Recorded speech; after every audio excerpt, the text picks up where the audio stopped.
राधे राधे दोस्तों। मेरा नाम राधे भरत है।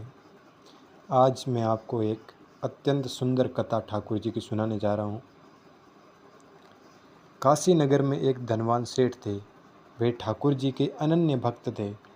एक दिन वे अपने साथ लड्डू गोपाल जी घर ले आए और उन्होंने मंदिर में उचित आसन लगाकर वस्त्र और आभूषण पहनाकर विराजमान किया और 80 मिठाइयाँ और फलों का भोग लगाया। सेठ जी अपने काम पर जाने से पहले रोज़ लड्डू गोपाल जी की सेवा करते। एक दिन सेठ जी को अपने व्यापार के चलते कुछ दिनों के लिए शहर से बाहर जाना पड़ा। अब लड्डू गोपाल जी की सेवा की जिम्मेदारी सेठानी जी पर आ गई। पहले तो सेठानी जी प्रतिदिन देर से उठती और अपनी इच्छा अनुसार कार्य करती, लेकिन अब सेठानी जी प्रतिदिन सुबह जल्दी उठती और ठाकुर जी की नित्य सेवा करती, उन्हें वस्त्र और आभूषण पहनाती और भोग लगाती। प्रतिदिन नित्य सेवा से सेठानी जी परेशान हो गई, क्योंकि पहले वह अपनी इच्छा अनुसार कार्य करती थी, लेकिन अब उसे प्रतिदिन जल्दी उठकर सारे कामों को करने के साथ लड्डू गोपाल जी की सेवा को भी देखना होता था। सेठानी जी ने ठाकुर जी की सेवा से बचने के लिए लड्डू गोपाल जी को अपने घर के पीछे बगीचे में खड्डा खोदकर दफना दिया। अब सेठानी जी अपनी मन मर्जी के अनुसार कार्य करती, प्रतिदिन देर से उठती और देर से सोती थी। कुछ दिनों के पश्चात जब सेठ जी अपने व्यापार के कार्य को पूरा करके घर आए तो उन्होंने अपनी पत्नी से लड्डू गोपाल जी के बारे में पूछा। तब पत्नी ने जवाब दिया कि लगता है ठाकुर जी किसी कमी के चलते हमारे घर से चले गए हैं। सेठ जी को यह बात सुनकर बहुत विरह हुआ और कहने लगे कि मेरी भक्ति और सेवा में ही कोई कमी रही होगी, जिसके कारण लड्डू गोपाल जी हमारे घर से चले गए। इस प्रकार हर समय सेठ जी विरह की भावना में डूबे रहते। एक दिन जब बगीचे का माली बगीचे में खुदाई कर रहा था, तो खुदाई करते वक्त उसे दिखा कि बगीचे में कोई धातु की वस्तु फावड़े से टकरा गई है।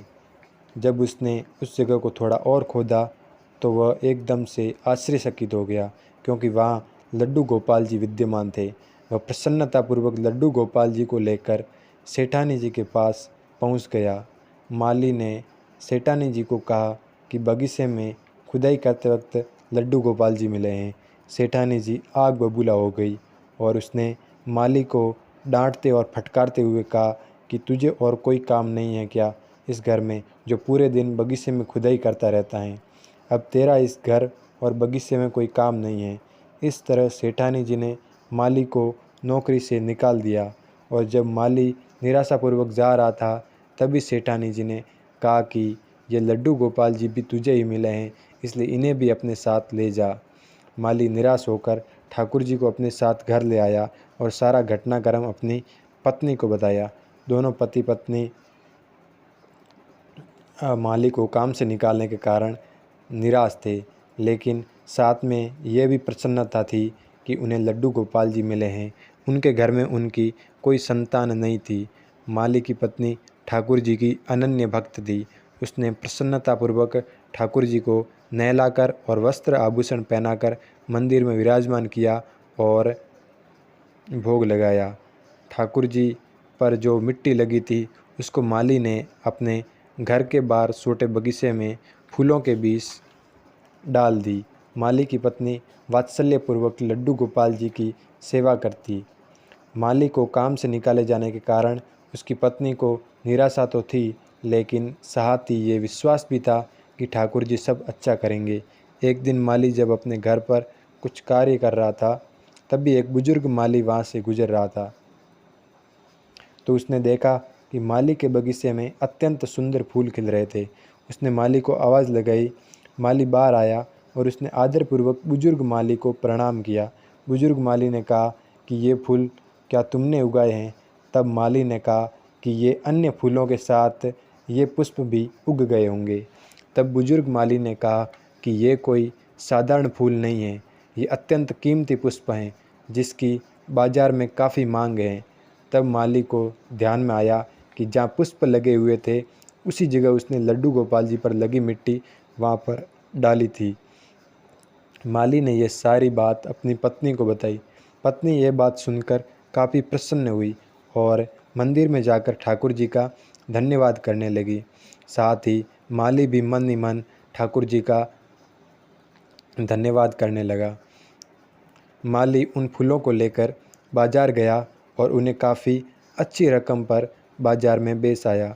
उसने बाजार से वापस आकर बगीचे की मिट्टी को देखा तो उसी मिट्टी वाली जगह पर काफ़ी छोटे छोटे उसी प्रकार के पुष्प वाले पौधे लगे थे। माली ने एक बड़े बगीचे में उन अनोखे पुष्प वाले पौधों को लगा दिया। धीरे धीरे माली उन कीमती पुष्पों के कारण बहुत ज़्यादा अमीर हो गया। अब माली और उसकी पत्नी ठाकुर जी के साथ काफ़ी प्रसन्न रहने लगे थे। एक दिन जब माली अपने बगीचे में बागवानी कर रहा था, तभी एक विधवा महिला वहाँ आई। माली ने उसको प्रणाम किया। वह विधवा महिला वही सेठानी थी।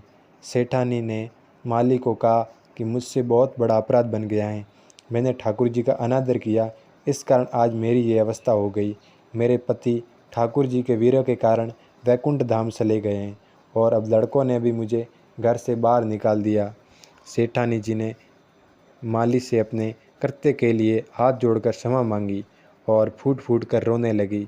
माली ने उनका आदरपूर्वक सम्मान किया और कहा कि कोई बात नहीं, आपको अब अपने कृत्य के लिए पछतावा हो रहा है तो ठाकुर जी आपको ज़रूर क्षमा करेंगे। माली ने अपने घर पर उन्हें स्थान दिया और कहा कि आप यहाँ आराम से अपना ही घर समझ कर रहिए और ठाकुर जी की सेवा और भक्ति कीजिए। तो दोस्तों, ये ठाकुर जी की लीला की अत्यंत सुंदर कथा है कि ठाकुर जी अपने भक्तों के साथ हमेशा अच्छा ही करते हैं। तो हमारे साथ जो भी घटनाक्रम हो रहा है उन्हें ठाकुर जी की लीला समझ कर ही अपनाइए और अपने जीवन में सदा खुश रहिए और ठाकुर जी की सेवा और भक्ति कीजिए। तो प्रेम से बोलिए राधे राधे, हरे कृष्ण।